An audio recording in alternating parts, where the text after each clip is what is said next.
first. Anyways, this next guy coming to the stage came all the way from Woodbridge, right? Yes, sir. Yeah, all right.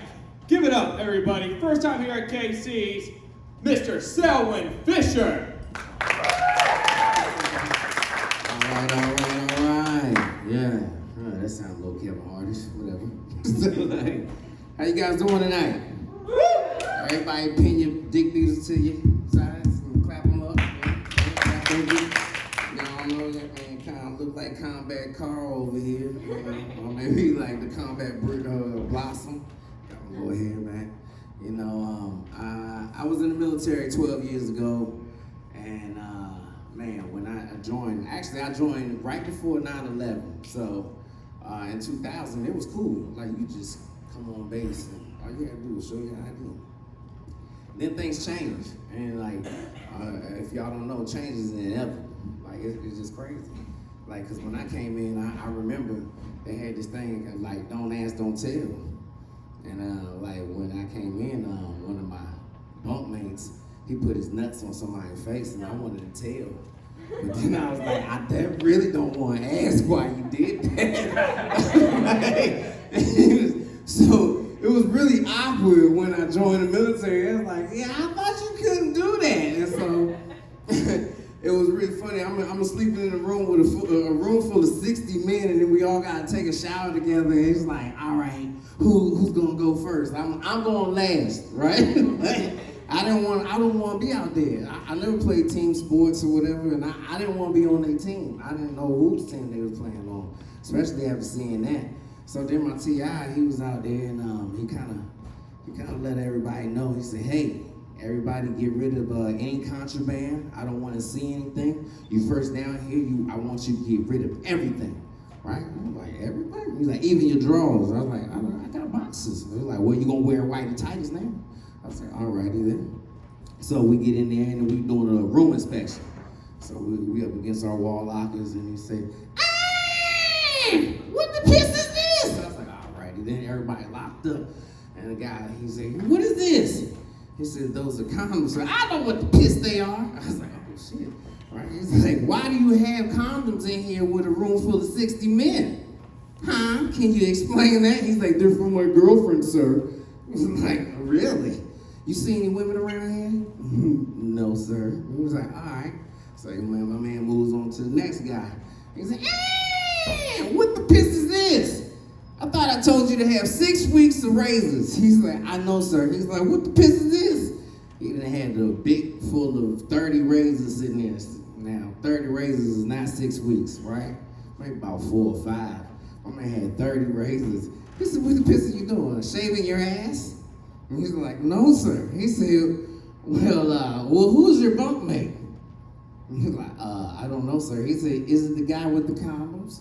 And at that point, I lost it, right? I was like, oh shit, like, it's really some suspect stuff going on. So I came out the military, and I was like, all right, it's a little different. I come home, I see a whole bunch of khakis and polo shirts. I said, when are we get all these golfers in D.C.?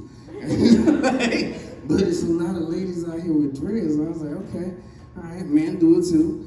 And so they would look at me and they say, "So, you know, you look a little metrosexual." And I instantly got offended because I didn't know what that was. Ladies, do you know what that is?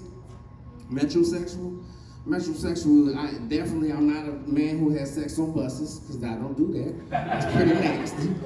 Never in planes, trains, or automobiles. I really want to be in a plane though, but metrosexual is a man who dresses really well, he looks nice, and he just take care of himself. See, gay guys, they don't see that though. They just breeze past it. They're like, breeze. How you doing? Right? To me, it makes me really uncomfortable.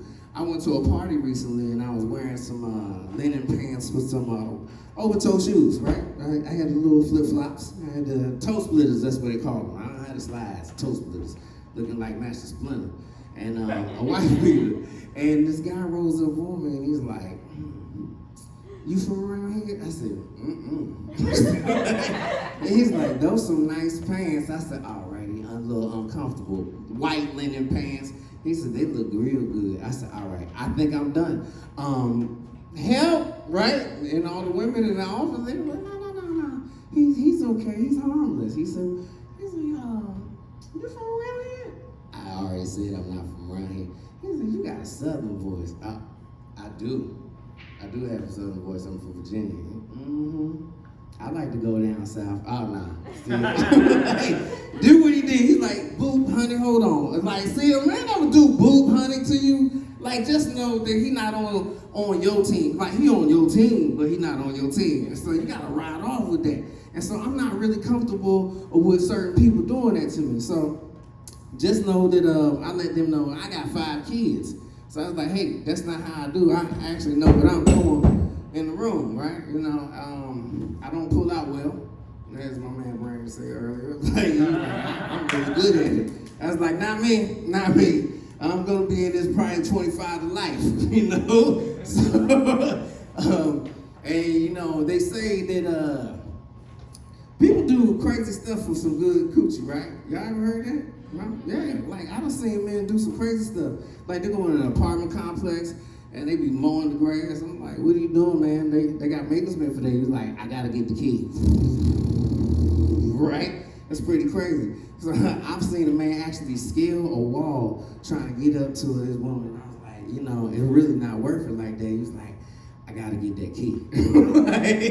So I was like, what you mean? I was like, why you gotta get that key? He was like, she got my phone. Like, I left the phone in the house, man, I gotta get that key, right? So crazy stuff happens. But they say also that pregnant coochie is the best coochie. I've heard that. It's like, you know, the wetter the better. And I don't like, man, I think Plan B coochie is just as good. I don't think it's gonna last you as long, you know. I've been in that situation, you know, and 5 kids, I was like, I think I need some help. Anyway, we were talking about religion earlier. My mom was super religious. She was in the Marine Corps, so I don't know how she joined, because it'd be like, Marines kill. And she was like, yeah. And I was like, you killed somebody? Maybe. She'll never tell me the truth. I think my mom was a drug dealer. She lived right down the street, I'm telling y'all for real. So, what's some crazy stuff is, growing up in the church, I've been in a Catholic church. Don't know how. She was married to a Puerto Rican. And then I was in a Baptist church. And it's two extremes. Like one, you're always sitting down and getting up. And the other one, you always jumping up and down. And I'm like, all right. And my mama told me, thank you. And I was like, what are we thinking? I'm 7 years old. I don't know, right? So, so she's praising the Lord. But then my mom would tell me certain things. She's like, you know, I can't serve 2 masters. I never got this thought process. The older I got, my mom used to say, "Someone go play me my numbers." I'd be like, "What you mean?" She's like, "I want you to go play these numbers and go on down here and bring me back the lottery tickets." And I was like, "All right, why you don't play it yourself, Mom?" "You know I can't serve 2 masters." "What?" She was like, "Yeah, I can't serve 2 masters." So I would go down to the MGM every now and then. I play a little bit. I'm like, "Why don't you come on down here and play some Pacino or whatever." I don't know what you old ladies do with y'all slot machines. It looked like a bingo up in here. She probably play bingo, right? So she was like, "No, I can't do that. I don't serve 2 masters." I said, "Mom, what does that mean?" She said, "I can't serve the devil and the Lord at the same time." "Oh, so you set me up, huh?" "So you got me right up in the line and I'm going straight down." She said, "Well, that's your fault." And my mom was ignorant like that, so yeah, thank you for that. Like I said earlier, my uncle did pass away, and I'm very sensitive about it because this man, he named me Jimmy the Cricket, and I never knew this all my life, right? I'm 41 years old, and I said, before he passed, he said, "Jimmy!" I said, "My name's Selwyn." He was like, "I know your name, boy. I named you Jimmy." Right? I'm like, "Jimmy, that's just an off name." Now, I don't know what y'all white people, like if y'all get nicknames, probably like Buddy, Honey, Snickerdoodle, until about the age of 10. But see, black people, they carry their names. I got a cousin named Pee Wee. He 51. I don't know his real name. And then you want to decipher why you get the name. You're like, Pee Wee? Really? All right then. So I'm like, Jimmy. Okay, I'm thinking I must got something that he saw. But nah, he said, "Actually, I named you after Jimmy the Cricket." I said, "You mean Jimmy?" He said, "No, Jimmy the Cricket." I said, "No, it's Jimmy. I'm definitely sure it's Jimmy." He said, well, hell, boy, I know what the hell I said. And he just like told me. So when I got married, my uncle was like super ignorant. And I'm like, all right, he's already to that point. And I'm married on his property, and he looks at me and he said, all right, nephew. He's like, I love you and everything, but I gotta ask you something.